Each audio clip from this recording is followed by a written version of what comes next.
Baik, sebelumnya Assalamualaikum warahmatullahi wabarakatuh. Di sini saya akan menjelaskan mengenai perkembangan aspek yang mempengaruhi perkembangan peserta didik. Nah, menurut F.G. Mons dan kawan-kawan, perkembangan itu merujuk pada suatu proses ke arah yang lebih sempurna dan tidak dapat diulang kembali. Jadi, proses itu menunjukkan pada perubahan yang bersifat tetap dan tidak dapat diputar kembali, seperti itu. Dan perkembangan itu juga dapat diartikan sebagai proses yang kekal dan tetap menuju ke arah suatu organisasi pada tingkat yang lebih tinggi. Nah, perkembangan itu sendiri adalah perubahan-perubahan psikofisik sebagai hasil dari proses pematangan fungsi-fungsi psikis dan fisik pada anak, ditunjang oleh faktor lingkungan. Kemudian lanjut kepada dalam perkembangan itu di usia anak SMP dan SMA termasuk golongan perkembangan masa remaja itu ada beberapa yang termasuk dalam golongan perkembangan anak usia menengah SMP. Di antaranya yang pertama itu yaitu perkembangan fisik. Nah, perkembangan fisik itu apa sih? Perkembangan fisik adalah perubahan-perubahan pada tubuh, otak, kapasitas sensorik, dan keterampilan motorik. Dan perkembangan fisik itu pula itu meliputi perubahan progresif yang bersifat internal maupun eksternal. Perubahan internal antara lain itu bisa meliputi perubahan ukuran alat pencernaan makanan, bertambahnya besar dan berat jantung dan paru-paru, serta sempurnanya sistem kelenjar endok. Baik, saya Alvina Diwarini, NIM 2011010101027. Di sini saya akan melanjutkan untuk menjelaskan materi sebelumnya, yaitu ketiga, perkembangan sosial emosional. Perkembangan sosial emosional remaja ini merupakan suatu perubahan progresif organisme. Dalam konteks ini adalah remaja awal yang telah mengalami masa pubertas, mulai berpikir tentang sekitar atau sekelilingnya, dan mengekspresikan emosinya dengan baik dalam tingkah laku maupun tidak. Perkembangan sosial emosional ini lebih mengarah pada hubungan seseorang dengan orang lain. Hubungan ini berkembang karena adanya dorongan rasa ingin tahu terhadap segala sesuatu yang ada di dunia di sekitarnya. Keempat, perkembangan moral.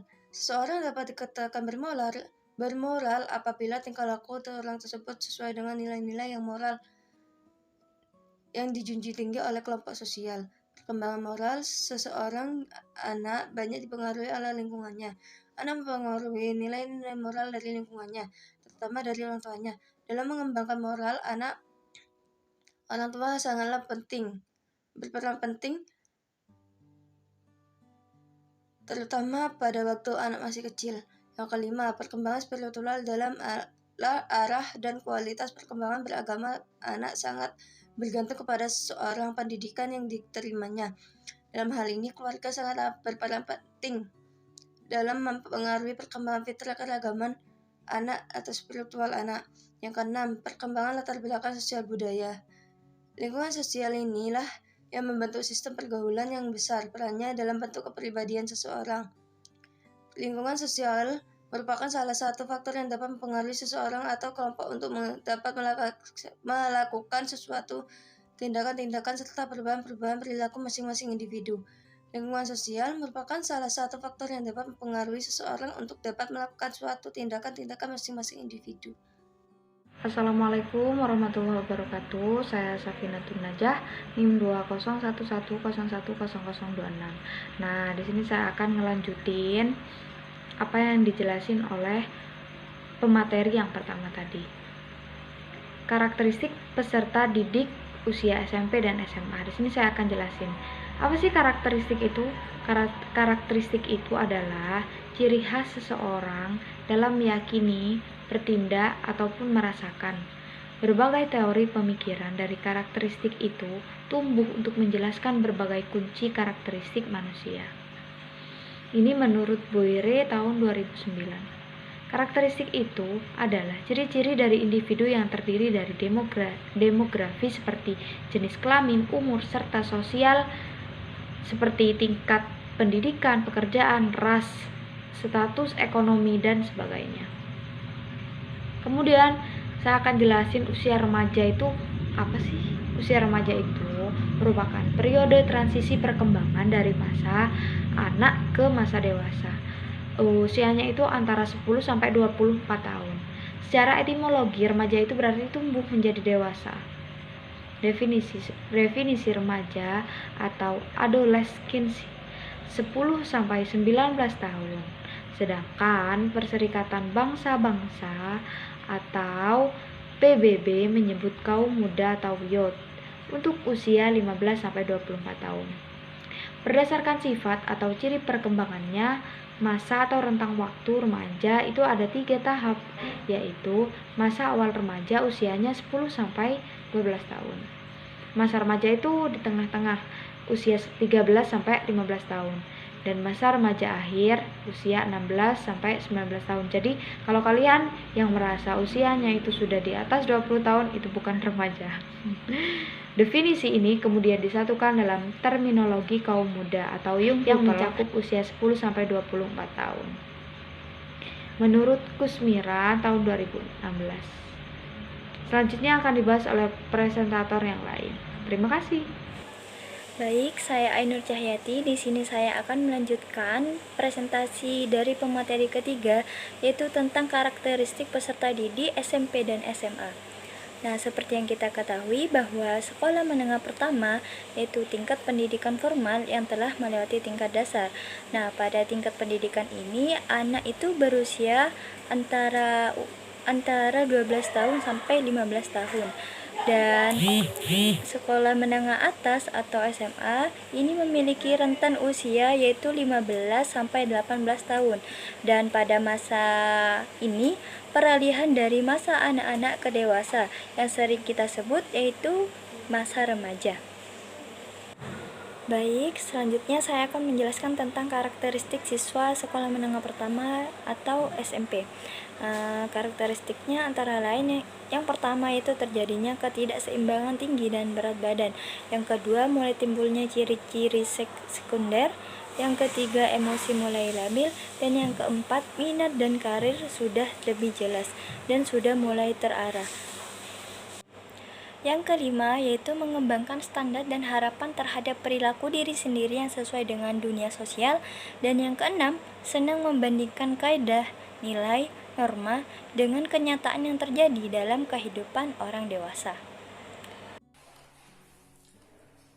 Oke, selanjutnya yakni mengenai karakteristik masa remaja tengah masa SMA menurut Monks, Knoes, dan Haditomo. Nah, karakteristik masa remaja tengah masa SMA ini yang pertama yakni pengungkapan identitas diri. Kemudian yang kedua, lebih selektif dalam mencari teman sebaya. Kemudian yang ketiga, mempunyai citra jasmani dirinya. Dan yang keempat, dapat mewujudkan rasa cinta.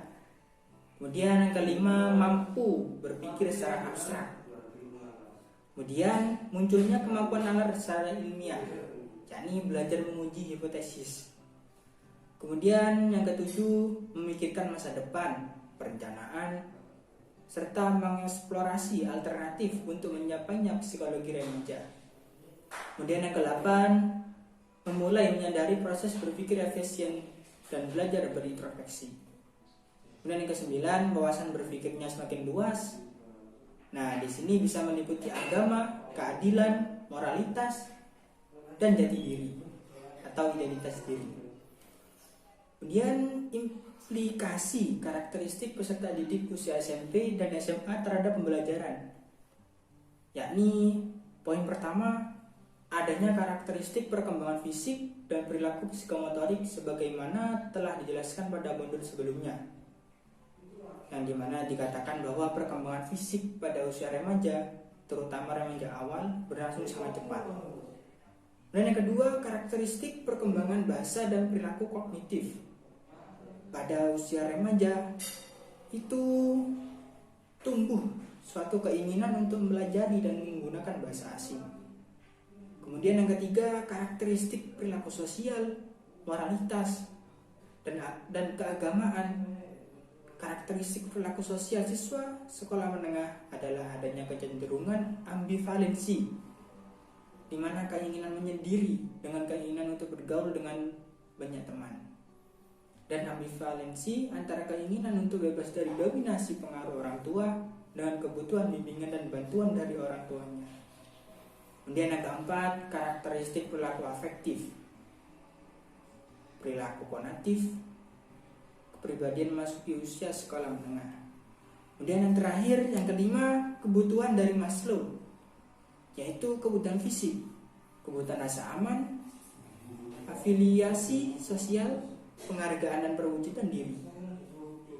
Nah, periode yang dimulai pada usia 12 tahun, yaitu yang lebih kurang sama dengan usia peserta didik SMP, merupakan periode